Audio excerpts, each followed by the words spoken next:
So here we are, country number 3, technically, I landed in France, of the year. Welcome to Monaco.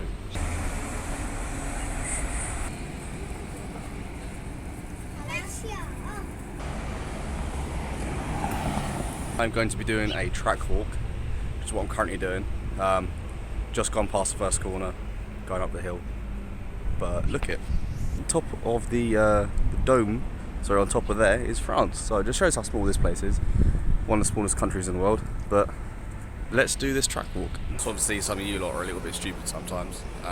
You think I'm just going to a place that looks very similar to somewhere else. But mountains, nothing, sea, sun, flag. Proof. I'm halfway up the hill. Can't say my lap time's going to get me on pole anytime soon. But I think I'd take a left at the casino. I'll make a small deviation and get my passport stamped. Because why not? Pretty much top of the hill now. And then it goes round that left bend. Obviously, casino. Right, so next pit stop. Kind of a fun. Casino Square, obviously. This is a famous corner on the track. Look at that Ferrari, lovely. Right, anyway. People do have sensible cars here, as you can see, Mercedes-Benz. There's a nice AMG A-Class. BMW, you got a Toyota Yaris over there, but new BMW. Check the back end out of this out. Oh God, look at that. Right, Range Rover, don't care about that. Maserati Quattroporte, Porsche Panamera, Bentley Continental, Porsche Panamera, Porsche Cayman S. Quite like that. Cayman? I thought it was a Cayenne, sorry. See, that's a Cayman. Another Bentley Continental. This one, the drop top. And obviously,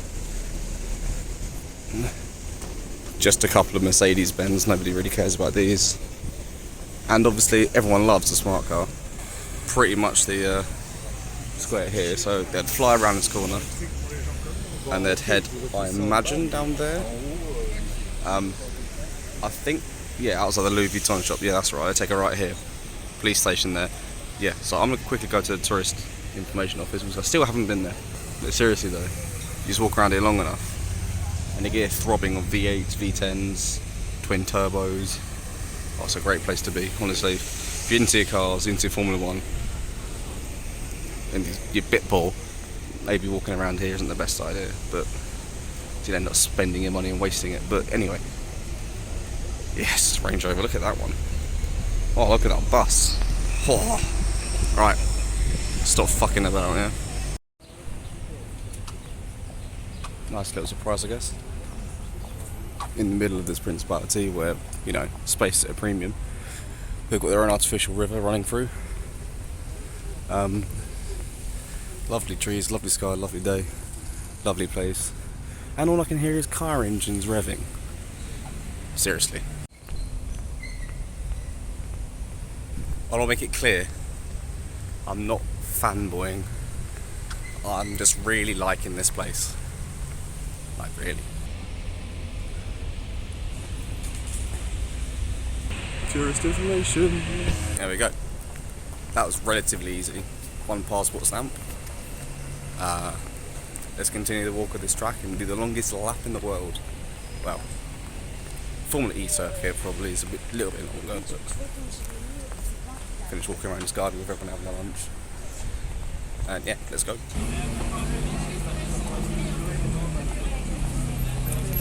So they come down, racing here, like that.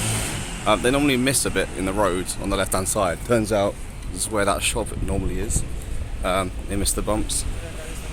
And they continue down here towards the hairpin. Oh. Right, so if two cars can't go around the corner at one time, how come a bus can? Right, Lewis Hamilton, next time I want you to go 2 cars wide around this corner. It's unfair if you don't.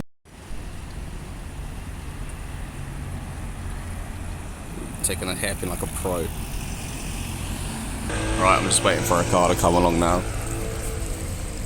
Just want to want to try something out. Right, as I was saying a moment ago, a bus can take this corner. There we go.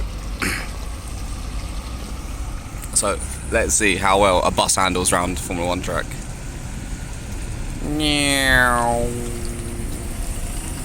You see, look, 2 buses. And yet Formula 1 cars struggle around it. I don't get it. I don't get it at all. There we go. Here comes a bike.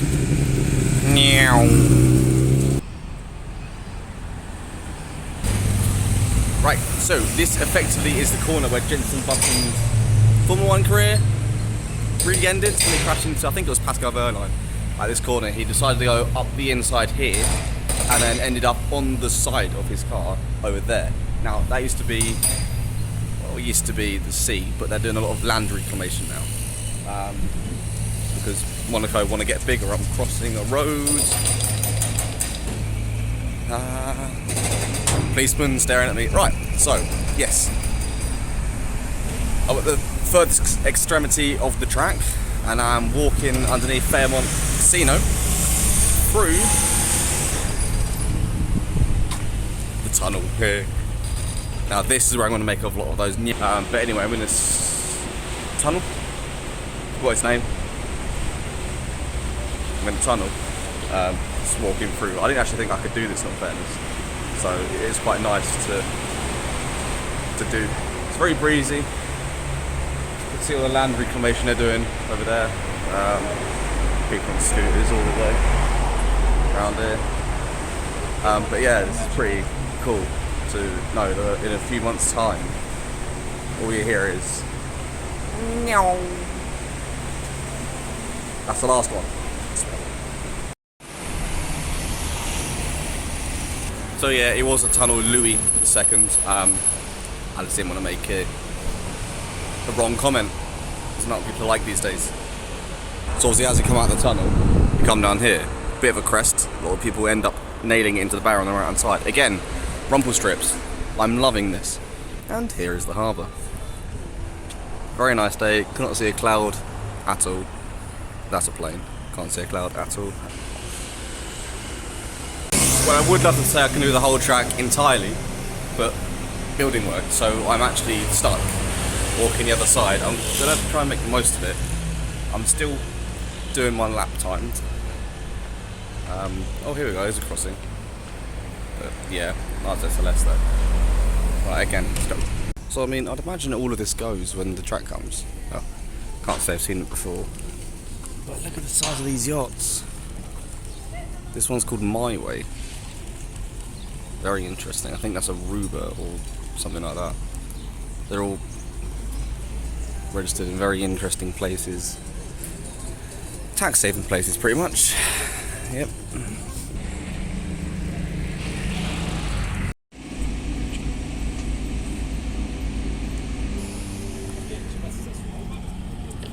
That must be the famous swimming pool.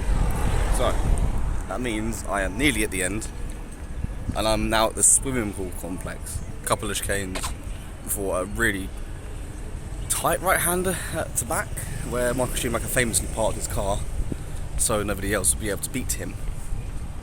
Obviously, while the Formula 1 is on, there's a lot of people here. A lot of grandstands everywhere. This would be the place where they'd have one of the grandstands. As you can see now, in Monaco, it's a big, vast, empty space. There's currently a little fair here as well. Still next to the docks, port, harbour. But the Formula 1 track, you can't follow 100%. Why? Well, I've overshot it a little bit. But here, for example, you can see the rumple strips going around. Obviously, this is another bit. This is the swimming pool chicane, where people get too close to the barrier. You stuff it, don't you? You absolutely ruin your front end. Max Verstappen knows all about that, don't you? So again, all of these places on my right hand side are picked up and moved somewhere. I don't know where, somewhere. Maybe even just across the road, to be honest. Maybe here, I don't know. But they get moved when the Formula 1 is on. We are now about sort of past Badass Burgers. By the way, McDonald's here is expensive. It's about €4 for a cheeseburger.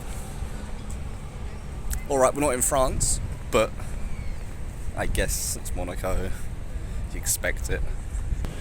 So, coming up to Raskas. That's next up. Right, so there's my shadow. Just across the road. So, this is the racetrack. You can see different tarmac. It's coming from over there. You get the chicane. Comes down here. The pits are normally up there, which is where I started. You can kind of see they've got the awnings out, so people don't muck it up too much. But yeah, this is the actual track. This is one of the non-permanent bits. Sorry, non-temporary bits, sorry. So this is actually tarmac. Where in a few months' time, hang on, if I corner myself properly, here, I'd be run over by Formula 1 cars. It's coming straight at me. Yeah. And I didn't actually know this, but Raskas is actually named after the restaurant that's on the corner. I imagine originally the restaurant wasn't so prominent and it wasn't such a big deal, but I can only imagine they've upped their prices since having the corner named after it. Right, anyway, so where am I now? Right, the curves around here, and then I imagine it just, of course, it just skirts this, doesn't it? Yes, here we go. So pretty much where that Mercedes van is, where Michael Schumacher parked up because he wanted to get on pole position. Then he ended up getting a penalty. This is literally the last couple of corners. Normally you see the sign saying Nice and A8 on the left hand side, which is up there. And now this is the start of the pit entrance, sorry. So you can see the yellow line on the floor. When we come around here, there's the pit lane. Still not coming to the pits just yet. Still technically on the racing track. But you can see, there it goes into the pit lane. We'll do a pit walk, but it's not that time of year yet. So they go around that bit, where that car statue is. And then they go down, start finish, where I started about 55 minutes ago. So I'm flipping knackered now.